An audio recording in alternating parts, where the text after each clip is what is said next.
नमस्कार फ्रेंड। मैं RP sir आप सभी का दक्षिण कंपटीशन क्लासेस में एक बार स्वागत करता हूं। बेटा आज हम लोग एसटी नंबर 18 की रीजनिंग के क्वेश्चंस की बात करेंगे बेटा, ठीक है ना। चलिए देखिए सवाल नंबर 26।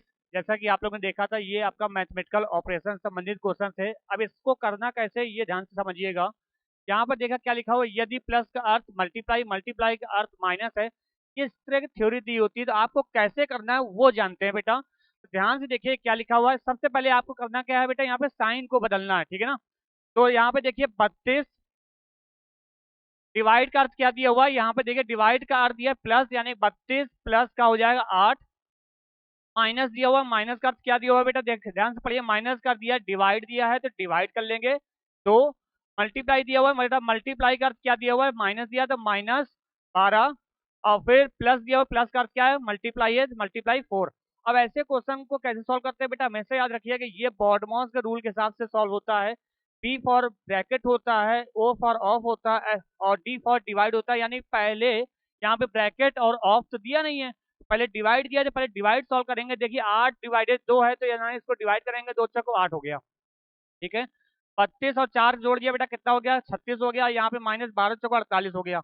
अब देखिए 36 में 48 घटाएंगे तो 48 से 36 घटेगा ना, तो ये माइनस है, संख्या बड़ी है तो कितना आ जाएगा बेटा, 12 आ जाएगा। वो भी किसका आएगा, -12। यहाँ पर आपका आंसर कौन सा हो जाएगा, सेकंड वाला ऑप्शन आपका सही होगा। क्लियर बेटा, उम्मीद करते हैं समझ में आ रहा होगा। चलिए आगे बढ़ते हैं।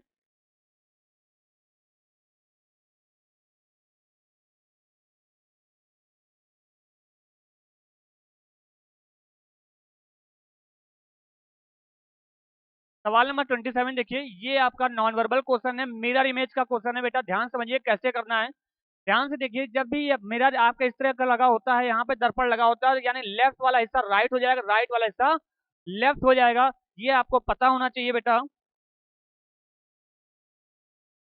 ठीक है ना। तो ये आपको पता होना चाहिए, ध्यान से देखिए।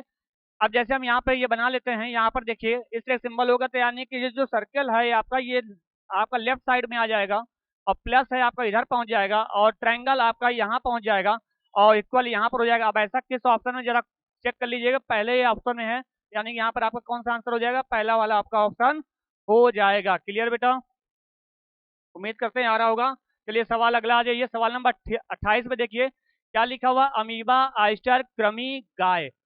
अब इस तरह के सवाल कैसे करते हैं बेटा, इसमें बोला गया सार्थक क्रम में लगाना है, यानी कि इनको सीक्वेंस ऑर्डर में लगाना है। तो सबसे पहले ध्यान से देखिए, ये साइज के रूप में लेंगे। अमीबा छोटा पार्ट होता है, अमीबा पहले आपका सबसे पहले नंबर पे अमीबा हो जाएगा। फिर उसके बाद क्या होता आएगा बेटा, कृमि होता है। कृमि आपने देखा होगा पेटों वगैरह में इंसानों के में पाई जाती है, जो आंतों में के अंदर होती है। तो उसके बाद कृमि हो जाएगा। कृमि के बाद ऑयस्टर। ऑयस्टर क्या होता है बेटा, ये एक सीप होता है, सीप जानते हो ना, तो सीप उससे बड़ा क्या हो जाएगा, ऑयस्टर हो जाएगा। फिर उसके बाद आपका क्या आ जाएगा, गाय। गाय उससे बड़ी हो जाएगी, है ना। तो यानी कि 1 3 2 4, पहले क्या आएगा, अमीबा। अमीबा से बड़ा कृमि होता है, कृमि से बड़ा ऑयस्टर होता है, और ऑयस्टर से बड़ा गाय होता है, ठीक है। तो यहाँ पर कौन सा ऑप्शन हो जाएगा, 1 3 2 4, कौन सा ऑप्शन है बेटा, पहला ऑप्शन है। तो यहाँ पे क्या आंसर हो जाएगा, पहला वाला आंसर आपका सही होगा। आगे बढ़ते हैं। देखिए अगला सवाल नंबर 29 से 31 के बीच में देखिए क्या लिखा हुआ है, नीचे दिए गए विकल्पों में से संबंधित शब्द अक्षर संख्या का चयन करना है, ठीक है ना बेटा। तो ध्यान से देखिए क्या लिखा, हथकड़ी अनुपात कैदी। हथकड़ी अनुपात कैदी समानुपात क्वेश्चन मार्क बताना है। तो देखिए हथकड़ी किसको पहनाई जाती है, कैदी को। जो संबंध यहाँ पे निकल रहा है वही संबंध आपको अगले का देखना है। तो ऑप्शन देखिए क्या दिया, पूछ पतंग। क्या पतंग क्या पूछ पतंग को पहनाई जाती है, क्या नहीं होता है बेटा। अंगूठी क्या अंगुली की होती है, क्या नहीं बेटा। जूते पैर, पट्टा कुत्ता, कुत्ते के लिए पट्टा बना होता है। तो यानी कि यहाँ पर ऑप्शन आपका कौन सा हो जाएगा, चौथा वाला आपका ऑप्शन सही होगा। क्लियर बेटा, उम्मीद करते हैं समझ में आ रहा होगा। आगे बढ़ते हैं बेटा, सवाल नंबर 30 देखिए क्या लिखा है, BCGH। बेटा ध्यान से देखो, BC और अनुपात GH लिखा हुआ है। तो देखिए बी की प्लेस के लिए 2 होती है अल्फाबेट है, सी की बेटा 3 होती है, जी की 7 होती है, एच की 8 होती है। तो देखिए 2 में 5 जोड़ेंगे 7 होगा कि नहीं होगा, 3 में 5 जोड़ा 8 होगा, यानी 5 5 का अंतर हो रहा है कि नहीं हो रहा है। तो उसी प्रकार किस ऑप्शन में 5 5 का अंतर है, गौर से देखिएगा। अगर आई की प्लेस में 9 ले ले, जे की 10 होती है, एन की 14 होती है, होगी 15 होती है। देखिए 9 5 जोड़ेंगे 14 हो जाएगा कि नहीं हो जाएगा, और 10 से 5 जोड़ेंगे तो 15 हो जाएगा। यानी इसमें कौन सा ऑप्शन हो जाएगा, आपका पहला वाला ऑप्शन आपका हो जाएगा। प्लेस वैल्यू का काम रख करना था, ठीक है ना बेटा।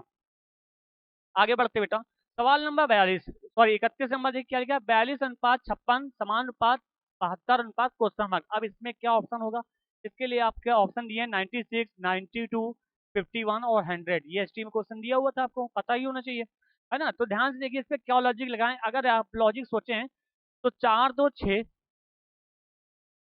56 लाना है तो कैसे आएगा भाई, 4 दूना 8, 8 सत्ते 56, 7 दूने 14, फिर उसके बाद मिलेगा नहीं, है ना। तो एक काम करते हैं, 42:56 समानुपात 72 अनुपात क्वेश्चन मार्क बेटा, ठीक है ना। अब इसमें कैसे करना है, हमको ये ऐसा लॉजिक ढूंढना है कि आपका ये आ जाए। तो एक काम करो, इसको अनुपात में रेशियो में विभक्त कर लेते हैं, डिवाइड कर लेते हैं। इसको काटो, किससे काटेंगे, 14 के पास कट जाएगा, 14 तिहाई 42, 14 चको 56, यानी 3:4 के अनुपात में विभाजित हो गया।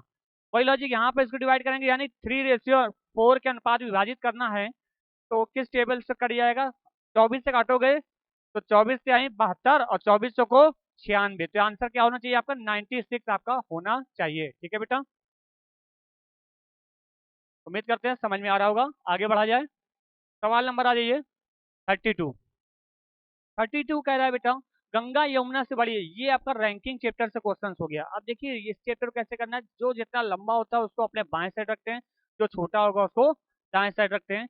ध्यान से देखिए क्या लिखा है, गंगा यमुना से बड़ी है, गंगा जो है यमुना से बड़ी है, किंतु पर उसी कक्षा की रश्मि से लंबी नहीं है। अर्थात गंगा जो है रश्मि से छोटी है, तो रश्मि को आर से अब रिप्रेजेंट कर लेते हैं, ठीक है ना। आगे क्या लिखा है, वीणा रश्मि से छोटी है, वीणा जो है रश्मि छोटी है किंतु गंगा से लंबी है। यानी वीणा भैया गंगा से लंबी और रश्मि छोटी है, तो वीणा को यहाँ रख लो, ठीक है। ठीक है, यदि रश्मि कक्षा में सबसे लंबी हो, ठीक है, रश्मि कक्षा में सबसे लंबी रख दिया हमने, तो सबसे छोटी कौन है भैया, वाइफ और क्या था, यमुना थी ना। तो यमुना आंसर देंगे, तो यहाँ पे आपका आंसर कौन सा हो जाएगा, सी वाला ऑप्शन आपका बिल्कुल सही होगा। क्लियर बेटा, चलिए आगे बढ़ते हैं। सवाल नंबर 11 में देखिए, यहाँ पे अगला सवाल देखिए क्या लिखा है, 33 नंबर में लिखा हुआ बेटा, ये मिसिंग नंबर का सवाल है। अब इसको कैसे करना है, ध्यान समझिएगा। देखिए हमें कुछ इस तरह सोचना है कि 5 4 2 में ऐसा क्या करें कि 18 आ जाए, 6 3 3 में क्या करें 27 हो जाए। वही लॉजिक, जो लॉजिक लगाएंगे वो लॉजिक अगर इन दोनों में काम कर रहा है तो वही लॉजिक इस पे भी लगा लेंगे, ठीक है ना। अगर लग जाए तो आंसर जो दिया हुआ ऑप्शन है अगर उसके साथ मैच करता है तो सही है, और मैच नहीं करता है तो गड़बड़ होगा। ध्यान से देखो बेटा, 5 4 कितना होता है 9, और 9 दूना 18 आ गया, 6 3 9, 9 त्रिक 27 हो गया, तो 12 4 16, और 16 में कितना गुणा करेंगे 96 हो जाए भैया, 6 का जाहिर सी बात है, तो आंसर क्या दे देंगे 6। चौथा वाला ऑप्शन इसमें आपका सही हो जाएगा। देखिए जब भी एग्जाम में क्वेश्चन आए ना, 25 क्वेश्चन आए, 25 क्वेश्चन करने के लिए आपके पास समय ज्यादा नहीं होता है, 20 से 25 मिनट में खत्म करना होता है, ठीक है ना। तो प्रैक्टिस करिए जमकर, तभी रफ्तार आपकी मिलेगी। अगला देखिए बेटा, ये नॉन वर्बल क्वेश्चन है। अब आपसे इसमें कह रहा है कि आकृति का प्रयोग करके कौन सी आकृति बनाई जा सकती है, यानी ये आकृति कौन सी आकृति बनाई जा सकती है। तो गौर से देखिए, हमें आपको एक ये ट्रायंगल, आपका जो ट्रायंगल शेप है इसको भी मिलाना है और ये आकृति भी मिलानी है, सबको मिक्स कर देना है। अगर इसको हम कलर यहाँ पे पूरा कर रंग दें, कलर चेंज कर लें ताकि दिखाई दे, ठीक है ना। अगर इसको हम पूरी तरह से रंग दें बेटा, यहाँ पे पूरा रंग देंगे, अगर मिला दें ये, तो यहाँ से गौर से देखिए, ये आकृति आपके सी ऑप्शन में आपको ये दिख रही है, ये देखिए दिखा। और यहाँ पे ये जो आकृति है आपकी, ये वाली आकृति, ये भी आपकी इस ऑप्शन में ये मैच कर रहा है नहीं कर रहा है, बताइए, ये मैच कर रहा है। ऐसे ये चौकोर बॉक्स है, ये स्क्वायर जो है ये भी आपका यहाँ पे मैच कर बन रहा है, बन रहा है। और ये आकृति जो है यहाँ पर है, ये आपकी यहाँ पर ये बनी हुई है, मिल गई ना। यानी किस ऑप्शन में है जरा देख लीजिए गौर से, तो सी ऑप्शन में आपका बन जाएगा। क्लियर बेटा, चलिए आगे बढ़ते हैं। सवाल नंबर देखिए 35 37 कह रहा है, इसमें निर्देश दिया हुआ है, नीचे एक श्रृंखला दी गई है जिसमें एक पद लुप्त है, दिए गए विकल्पों में से उस सही विकल्प को चुनिए जो श्रृंखला को पूरा करे। अब इसको कैसे करेंगे, ध्यान से देखिए, ए, अब देखिए इसको बहुत आसान तरीके से देखिए, ए बी सी, आगे क्या आएगा भैया, डी हो जाएगा। फिर देखिए ई के बाद एफ, एफ के बाद जी, जी के बाद एच, फिर आगे देखिए आई, आई के बाद जे, जे के बाद के के बाद एल। तो आंसर क्या हो जाएगा, डी एच एल। है कोई और ऐसा ऑप्शन बेटा, फर्स्ट ऑप्शन है तो उसमें आपको टिक कर देना है, ठीक है। चलिए आगे बढ़ते हैं। सवाल नंबर 36 देखिए, Q3C S5E U8G W12I, है ना। तो ध्यान से देखिए बेटा, Q की प्लेस वैल्यू 17 होती है कि नहीं होती है, और S की 19 होती है। U की 21 होती है, W की 23 होती है। ध्यान से देखिए 17 2 19, 19 2 21, 21 2 23, 23 2 25 हो जाएगा नहीं हो जाएगा? 25 किसकी होती है बेटा? Y की होती है। तो यहाँ पर क्या आएगा? पहला लेटर हमारा Y। फिर आगे देखिए 3 2 5 5, यहाँ पे 2 का अंतर हुआ, फिर 2 के बाद 5 3 8, फिर 8 4 12। तो यानी कैसे सीरीज चल रही बेटा? पहले 2 जोड़ा, फिर 3 जोड़ा, फिर 4 जोड़ा। तो अब किसकी बारी बेटा? 5 जोड़ेंगे तो 12 5 क्या होता है बेटा? 17। यानी कि यहाँ पे क्या आ जाएगा? 17। फिर आगे देखिए टी के बाद ई, ई के बाद जी, जी के बाद आई, आई के बाद के। तो वाई 17 के आंसर होगा, यानी कि चौथा वाला ऑप्शन होगा। सीरीज समझ में आ रही होगी। आगे बढ़ते बेटा, सवाल नंबर आ जाइए बेटा 37 नंबर। देखिए ये भी बहुत ही आसान सा क्वेश्चन था, कुछ बच्चे कर नहीं पा रहे थे। इसमें ऐसा कुछ नहीं है भैया, देखिए ध्यान से देखिए 82 से 70 कितने का अंतर हुआ? 12 का अंतर हुआ। फिर 70 में क्या किया? 6 जोड़ दिया तो 76 हो गया। फिर 76 में 64 लाने के लिए बेटा फिर 12 कम किया, फिर देखिए 6 जोड़ दिया बेटा। फिर यहाँ पे देखिए आपका क्या हुआ? फिर 12 कम हुआ तो 58 हो गया। फिर आपको क्या करना है? 6 जोड़ देना है। तो 58 6 क्या हो जाएगा बेटा? 64 आंसर हो जाएगा। देखिए इसमें सी ऑप्शन आपका दिया हुआ। सवाल बहुत ज्यादा टफ नहीं था, बहुत ही इजी लेवल का क्वेश्चन है। अगर इनको नहीं कर पा रहे तो बेकार है। अब क्या कह रहा है देखिए, कौन सी उत्तर आकृति में प्रश्न आकृति सन्निहित है? यानी ये वाली आकृति किस ऑप्शन में मौजूद है? जरा गौर से देख लो, सेम टू सेम किसमें मौजूद है। मतलब ये आकृति हमको पूरी पूरी इस तरह से मिलनी चाहिए, है ना? तो ध्यान से देखिए इसमें है क्या, ये देखिए इसमें, हाँ ये तो लग रहा था, लेकिन गड़बड़ हो गया। ये अगर आकृति इधर साइड होती तो मिल जाती, सी ऑप्शन हमारा हो जाता। ये तो होना नहीं है, इससे कोई मतलब नहीं। ये भी तो नहीं होगा, ये भी नहीं होगा, तो यानी चौथा ऑप्शन बचा हुआ है। चलो चेक करा देते कहाँ है। ध्यान से देखो ये आकृति जितने ये बनी हुई ये है, ये आपकी बनी हुई कि नहीं बनी हुई? ये देखिए बनी है। और ये नीचे की ये जो डंडी जा रही है ये आपकी दिख दिख रही है। तो यहाँ पे इसमें कौन सा ऑप्शन हो जाएगा बेटा? चौथा वाला आपका इसका सही होगा। क्लियर? आगे बढ़ते बेटा, सवाल नंबर 39 कह रहा है कौन सी आकृति उत्तर आकृति प्रश्न आकृति के प्रतिरूप को पूरा करेगी? अब आपको ये फिगर कंप्लीट करना है। तो सबसे पहले ध्यान से देखिए कि ये आपकी ये लाइन इस तरह की है कि नहीं है? तो यानी ये आपकी एक लाइन इस तरह की होनी चाहिए, होनी चाहिए। दूसरा पॉइंट आपका ध्यान से देना है कि ये आपका ये जो लाइन यहाँ से बराबर बराबर आ रही कि नहीं आ रही? तो वैसे ये भी लाइन आपकी ऐसे बराबर बराबर आएगी कि नहीं आएगी? बताइए, आएगी। और ये चीज ये देखिए यहाँ भी बराबर है तो यहाँ पे भी बराबर होगी, होगी कि नहीं होगी? और ये आपका यहाँ 4 3 जीरो है ना, तो यहाँ पे जीरो होंगे कि नहीं होंगे? सर्किल होगा कि नहीं होगा? होगा। अब ऐसा ही फिगर किस ऑप्शन में है जरा गौर से चेक कर लो। यहाँ पे गलत हो नहीं सकता, ये तो पूरी टेढ़ी है, गलत है, ये भी गलत है, ये भी गलत है। चौथा ऑप्शन आपका इसमें सही होगा। क्लियर बेटा? आगे बढ़ा जाए, सवाल नंबर 18 देखिए क्या कह रहा है। प्रश्न में एक कथन तथा उन पर आधारित दो निष्कर्ष दिए गए। आपको कथन सत्य मानकर चाहे वह सत्य प्रतीत होते हो, यह ज्ञात करना है कि दिए गए निष्कर्षों में से कौन सा तार्किक रूप से कथन का अनुसरण करता है। ठीक है ना? तो जो हमने कई बार चैप्टर में पढ़ाया भी, आपको सिलॉग का चैप्टर में पढ़ाया था, लेकिन ये सिलॉग का क्वेश्चन नहीं है। ये आपका स्टेट में एजेप्शन, थ्योरेटिकल पोर्शन स्टेट में एजेप्शन होता है, कथन एवं पूर्व धारणा। फिर उसके बाद क्या होता है आपका कथन एवं कारण, फिर कथन निष्कर्ष। तीसरा टॉपिक यानी कथन एवं निष्कर्ष का क्वेश्चन है। आपको इसमें करना क्या होता है, जो भी कथन दिया होता है उसको पूरी तरह से सत्य मानते हैं।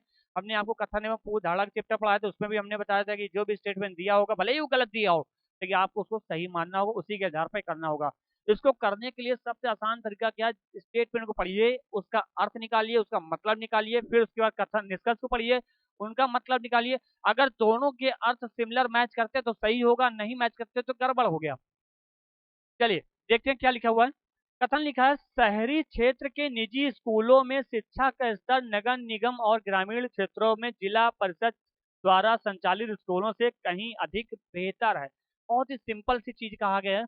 क्या कहा गया कि नगर निगम और ग्रामीण क्षेत्रों में जितने स्कूल हैं उनके कंपेयर में, उनकी तुलना में शहरी वालों जो शहरी क्षेत्र में स्कूल खुले हुए हैं, निजी बोला गया, निजी मतलब प्राइवेट स्कूलों की बात की गई, प्राइवेट स्कूलों का जो शिक्षा का स्तर है बहुत ही अच्छे लेवल में बेस्ट है। चलो मान लेते हैं। तो इसका अर्थ क्या निकला मालूम है? सबसे पहली चीज, जो नगर निगम और ग्रामीण क्षेत्रों में शिक्षा दी जा रही होगी उनका स्तर कहीं ना कहीं गिरा होगा, है ना? उनका स्तर गिरा होगा। अब ये कह नहीं सकते कि बहुत ज्यादा खराब होगा या वो स्थिति गड़बड़ होगी, लेकिन थोड़ा सा डाउन होगा, शहर वालों का ज्यादा बेस्ट होगा, बस इतना है। अब पढ़ते हैं निष्कर्ष कौन सही है। पहला कह रहा है नगर निगम और ग्रामीण क्षेत्रों में जिला परिषद को अपने स्कूलों में शिक्षा के स्तर में सुधार करने के लिए गंभीर प्रयास करने चाहिए। यहाँ पर एक सलाह दे दी एक तरह से गंभीर प्रयास कि नगर निगम और ग्रामीण क्षेत्रों के जितने भी स्कूलों का स्तर शिक्षा का स्तर है वो गड़बड़ है, उसको क्या करना चाहिए, सुधार करने के लिए गंभीर प्रयास करने चाहिए। तो ये बात उचित है। दूसरा कह रहा है नगर निगम और ग्रामीण क्षेत्रों में जिला परिषद के सभी स्कूलों को तुरंत बंद कर देना चाहिए। ऐसा स्टेटमेंट में कहा गया क्या कि जो नगर निगम और ग्रामीण क्षेत्रों के स्कूलों को बंद कर दे पूरी तरह से? अरे माना कि लेवल डाउन है लेकिन पूरी तरह से बंद करने के लिए तो नहीं बोला गया है ना। तो यानी कि यहाँ पर आपका दूसरा वाला निष्कर्ष गलत हो जाएगा, पहला आपका सही होगा। इसमें कौन सा आंसर देंगे? केवल पहला निष्कर्ष अनुसरण करता है। क्लियर बेटा? आगे बढ़ते हैं। सवाल नंबर देखिए क्या कह रहा है, दिए गए विकल्पों में से वह शब्द चुनिए जो दिए गए शब्दों के अक्षरों के प्रयोग करके नहीं बनाया जा सकता है। तो ध्यान से देखिए पहला ऑप्शन देखिए क्या लिखा हुआ, हम पहले ही ऑप्शन चेक कर लेते हैं। टैलेंट, टैलेंट में ये क्या लिखा हुआ शब्द है? ओरिएंटल लिखा हुआ है ना। ओरिएंटल लिखा है, यहाँ टैलेंट लिखा हुआ है। टैलेंट में कौन सा शब्द नहीं बनाया जा सकता? भैया देखिए ओरिएंटल में टी एक ही तो है, एक ही तो टी है। यहाँ पे कितने टी हैं? दो टी है ना, यही नहीं बनेगा भैया। ठीक है ना। बाकी देखिए लैटिन में एल एक है मिल जाएगा, ए एक है मिल जाएगा, टी भी है, आई भी है, एन भी है, सब बन जाएंगे। सिर्फ पहला ही वाला ऑप्शन नहीं बनेगा। तो यानी आपको कौन सा आंसर लगाना है? फर्स्ट ऑप्शन सही होगा। क्लियर? आगे बढ़ते हैं। सवाल नंबर 42 देखिए, एमीटर, धारा, हाइग्रोमीटर, दाब, ये क्या है भाई? निर्देश पढ़ लो पहले। नीचे दिए गए विकल्प में से उसे चुनिए जो अन्य तीन से भिन्न है। 42 नंबर कह रहा है एमीटर, धारा, हाइग्रोमीटर, दाब। अच्छा, ओके।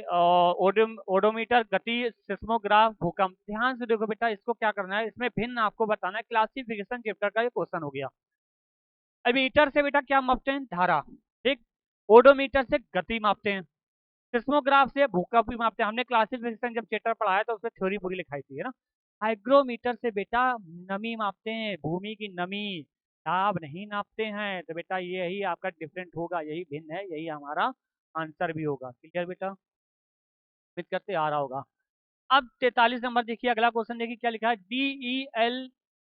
DELEIF लिखा है, फिर NEERG लिखा है, फिर DER लिखा है, फिर KNIP। इसमें आपको भिन्न बताना है। तो ये आपका क्या लिखा हुआ, ध्यान समझिएगा।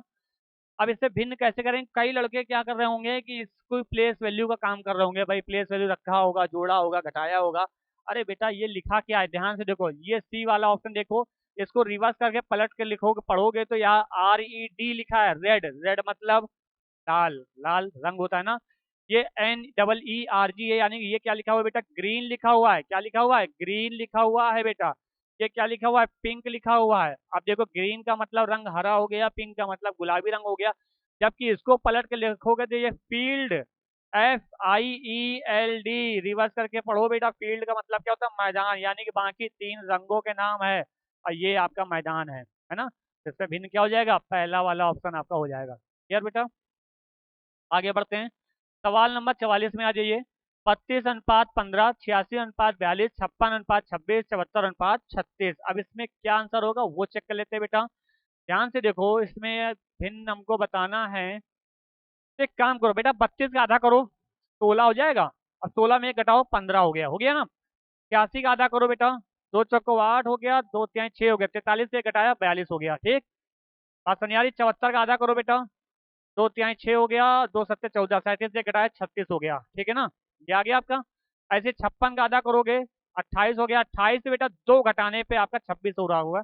यानी कि बाकी में क्या करना है, बाकी सब ऑप्शन में दो से डिवाइड, पहली वाली संख्या में दो से डिवाइड करने के बाद एक माइनस करने के बाद अगली संख्या प्राप्त हो रही, दूसरी संख्या प्राप्त हो रही। लेकिन सी ऑप्शन में क्या होगा, दो से डिवाइड करने के पश्चात उसमें दो घटाने पे अगली संख्या प्राप्त हो रही है, बाकी समय एक घटाने पे प्राप्त हो रही है, इसमें दो घटाने पे प्राप्त हो रही है। तो यानी कि इसमें भिन्न क्या हो जाएगा आपका? सी ऑप्शन हो जाएगा। क्लियर बेटा?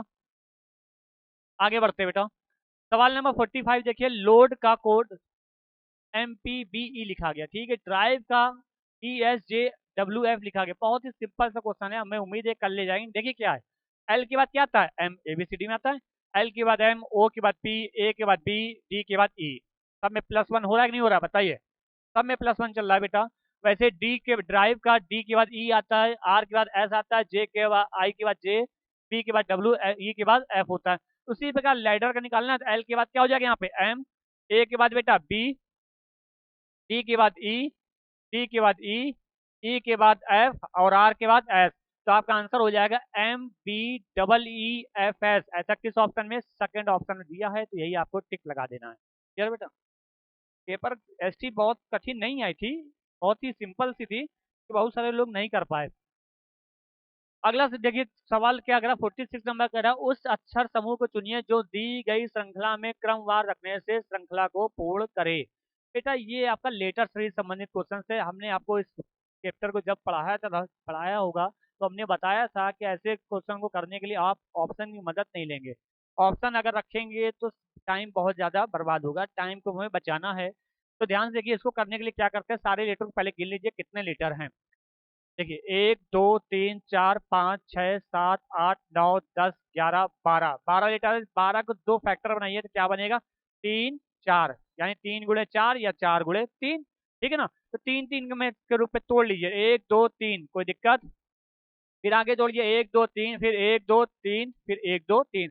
ये तो फर्स्ट पेयर हो गया। क्यों? क्योंकि आखिरी में यहाँ बी है और यहाँ पर ए है ना? तो ये सेकंड पेयर हो गया। अब हमने कई बार बताया कि रिपीट होता है, first second first second first, है ना?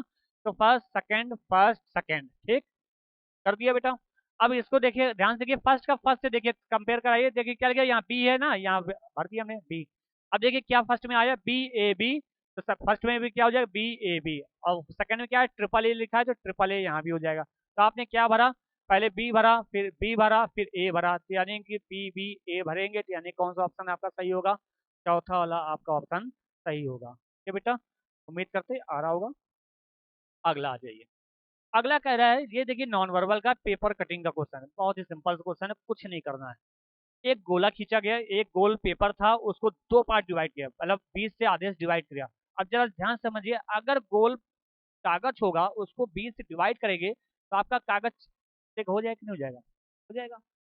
तो ध्यान से देखिए, ये पहले पूरा हिस्सा सिंगल था ना, इसको जब ऐसे डिवाइड करोगे, मतलब जब फोल्ड करेंगे तो ये आपके 2 हिस्से में कन्वर्ट हो गया।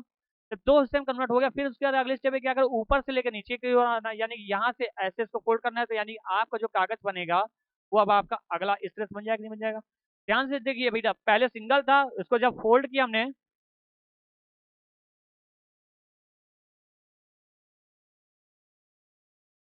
ठीक है ना, इसको जब हमने फोल्ड किया बेटा, तो 2 हिस्सों में हो गया। 2 हिस्से के बाद फिर नीचे साइड फोल्ड किया तो 4 हिस्सों में हो गया। अब 4 हिस्से की चीज को हमने क्या मान लेते हैं, यहाँ पे एक गोले का छेद कर दिया, एक काट दिया, हमने कट कर दिया। अब जैसे इसको खोलेंगे तो चारों हिस्से में क्या हो जाएगा, यही छेद हमारा पहुंच जाएगा। बात समझे? यही तो काम इन्होंने किया है। पहले सिंगल सिंगल में था, इसको फोल्ड किया, लेफ्ट साइड में मोड़ दिया, तो 2 हिस्से में कन्वर्ट हो गया। फिर उसके बाद मोड़ दिया, ऊपर से नीचे क्यों मोड़ दिया, 4 हिस्सों में हो गया। और बीच में यहाँ पे डिजाइन बना दी गई, ट्रायंगल के शेप पे काट दिया। जब ट्रायंगल शेप पे काट दिया गया, जब खोलेंगे तो पहले ये जो ट्रायंगल का शेप होगा ऊपर जाएगा, फिर उसके बाद ऐसे खोलेंगे तो उसको चारों तरफ पहुंच जाएगा, है ना? तो ऐसा किस ऑप्शन में कि जहाँ 4 ट्रायंगल के शेप में यही डिजाइन सेम टू सेम 4 जगह पहुंच जाएगी, ये सी ऑप्शन में आपको दिख रहा है। इतनी छोटी चीज आप लोगों को नहीं दिख रही एग्जाम में, है? चलिए आगे बढ़ते हैं। सवाल नंबर देखिए 48 कह रहा है, नीचे दिए गए 4 तार्किक आरेखों में से कौन सा आरेख इंजीनियर मनुष्य और चूहे के मध्य को सही संबंध प्रदर्शित करती है? अब इसी ऑप्शन में चूज करना है। तो भैया इंजीनियर क्या मनुष्य होते हैं क्या? बिल्कुल होते हैं। इंजीनियर जो बनेगा वो मनुष्य ही तो होगा। अब मनुष्य में मतलब इंजीनियर कोई भी हो सकता है, पुरुष भी हो सकता है, स्त्री भी हो सकती है, ठीक है ना? लेकिन होते दोनों ही मनुष्य है ना। तो मानव जीवन सबके लिए है, तो इंजीनियर मनुष्य हो गया।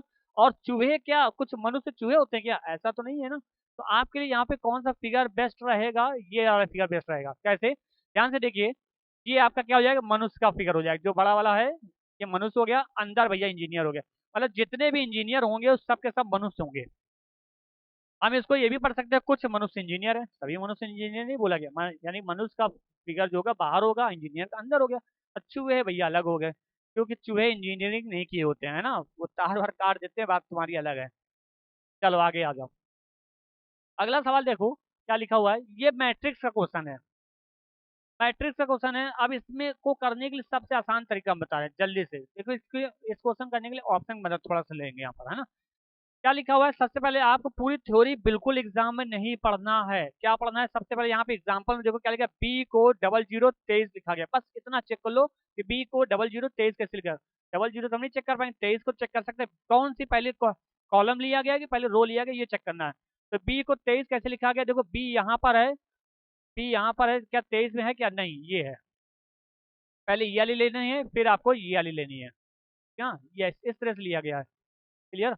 या फिर ऐसे भी ले सकते हैं, बी ये 2 है, फिर ये 23 में, ऐसे भी मिल सकता है, कहीं से भी मिल सकता है, मतलब किसी भी रूप में चेक कर सकते हैं। चलो किसका बताना है ये तो बताओ। DEBRIS, DEBRIS, ये बताना है हमको, है ना? चलो चेक करते हैं भाई। तो डी के लिए क्या 40 में डी है? यानी कि ये चार संख्या कितने से लेटर है? 1 2 3 4 5, 3 3 6 लेटर है ना? ये डी के लिए है बेटा, ये आपका ई के लिए है, ये आपका बी के लिए हो गया, ये आपका आर के लिए हो गया, ये आपका आई के लिए हो गया, ये एस के लिए हो गया, है ना? तो ध्यान से देखो, डी क्या 40 में है? डी के लिए 4 0, 4 0 में है, डी 4 0 में है, बिल्कुल सही है भाई। आगे चेक कर लो, एक और डी क्या 2 2 में है क्या? 2 2 में भी है। डी के लिए ये चारों ऑप्शन सही हो, डी 4 0 चेक कर चुके, डी 2 2 में, यानी डी के लिए चारों ऑप्शन हमारे सही है। चलो आगे चेक करते हैं। ई 9 5 में है क्या? 9 5, 9 5 में है कि नहीं? देखिए 9 5 में ई है। आगे ई 5 9 में है, 5 9 में भी है, ये भी सही है। अच्छा, और तीसरा ऑप्शन देखिए, ई 9 5, ई 9 5 ये हम चेक कर चुके हैं, ई के लिए भी चारों ऑप्शन सही है। ठीक, अभी और देखते हैं। बी के लिए देखो 1 4 में है क्या? बी 1 4 में है, किया है। फिर बी 4 2 में है क्या बेटा? 4 1 में है। बी 4 1 में, 4 2 में नहीं है, यानी सेकंड वाला ऑप्शन आपका क्या हो गया बेटा? गलत हो गया। किसकी वजह से गलत हुआ? बी की वजह से गलत हुआ, 4 2 की वजह से। ठीक, अगला बी 1 4 का हम चेक कर चुके हैं। बी क्या 5 9 में है क्या? जरा देखिए 5 9 में कहाँ है भैया? बी नहीं है, तो यानी ये भी ऑप्शन आपका गलत हो गया, चौथा ऑप्शन भी आपका गलत हो गया। अब अगला देखते हैं आर के लिए। बेटा आर 5 9 में है क्या? 5 8 में है बेटा, यानी कि 5 8 में है, यानी आर भी आपका गलत हो गया। किसकी वजह से गलत हो गया? 5 9, ठीक, 69 की वजह से गलत हो गया, यानी पहला ऑप्शन भी आपका गलत हो गया। अब बचा हुआ ऑप्शन आपका ऑटोमेटिक सही होगा, तीसरा ऑप्शन सही होगा। ठीक है ना? चेक कर लेते हैं, आर 5 8 में है कि नहीं? देखिए आर 5 8 में दिया हुआ है। आई चेक कर लेते हैं, आई 3 4 में है कि नहीं? देखिए 3 4 में दिया हुआ है। फिर आगे देख लेते हैं, ऐसा आपका 6 9 दिया है कि नहीं दिया? ध्यान से देखिए 6 9 में दिया है, यानी कि तीसरा वाला ऑप्शन आपका पूरी तरह से परफेक्ट है। ठीक है, आगे बढ़ते हैं। आगे आ जाइए, ये स्लॉक का क्वेश्चन है। यदि कुछ पुस्तकें पेंसिल हैं और कुछ पेंसिलें कलम है तो इसका आशय क्या है? ध्यान से देखिए, आप प्लीज इसके लिए फिगर बना लो। कुछ पुस्तकें क्या है? पेंसिलें हैं, तो मान लेते हैं ये पुस्तक है, समझिएगा। कुछ पुस्तकें क्या है बेटा? पेंसिल है, ये पेंसिल हो गया। ठीक, फिर अगला कह रहा है और कुछ पेंसिलें क्या है? कलम है, कुछ पेंसिलें कलम है। कह रहा आपका ये बनेगा। अब निष्कर्ष देख लेते हैं क्या सही होगा। कह रहा है कि सभी पुस्तकें कलम है। क्या सभी पुस्तकें कलम दिख रहा है? क्या सभी पुस्तक कलम है? पुस्तक कलम का कनेक्शन है ही नहीं। हो भी सकता, नहीं भी हो सकता, ये तो पॉसिबिलिटी वाली बात हो गई, तो नहीं, पहला तो नहीं होगा भैया। दूसरा, सभी कलम पेंसिल है। क्या सभी कलम पेंसिल दिख रहा है? कुछ कलम पेंसिल दिख रहा है भैया, कलम तो नहीं दिख रहा है, तो दूसरा भी। तीसरा, सभी कलम पुस्तकें हैं, ये बात भी भैया गलत है। ठीक है ना? कुछ पेंसिलें पुस्तकें, हाँ, जब कुछ पुस्तक पेंसिलें हैं तो कुछ पेंसिलें पुस्तक हो गई, ये बात की होगी। बात समझ आई? अगर यही निष्कर्ष हमारा पलट के लिख देता है, बोलता कि कुछ पुस्तक पेंसिलें, तो फिगर में तो दिख रहा होता, लेकिन बेटा हमेशा याद रखना, स्ट्रेस से जब दिया होता है कि सेम टू, जब कोई निष्कर्ष यदि किसी निष्कर्ष में कथन की पुनरावृत्ति होती है तो ऐसे निष्कर्ष गलत माने जाते हैं, है ना? तो यहाँ पर ये यहाँ पे पलट के दिया हुआ है, क्योंकि यहाँ पे लिखा है कुछ पुस्तकें पेंसिल है, और यहाँ पर बोला जा रहा है कुछ पेंसिल पुस्तक है। बात समझ आई कि नहीं आई? यहाँ पे कौन सा ऑप्शन सही होगा? चौथा वाला ऑप्शन सही होगा। मुझे उम्मीद है कि ये एसटी आपके लिए आसान लगी होगी, समझ में आई होगी, बहुत ज़्यादा कठिन नहीं रही होगी। चलिए आज के लिए इतना ही, बाकी फिर अगली क्लास में मुलाकात करते हैं।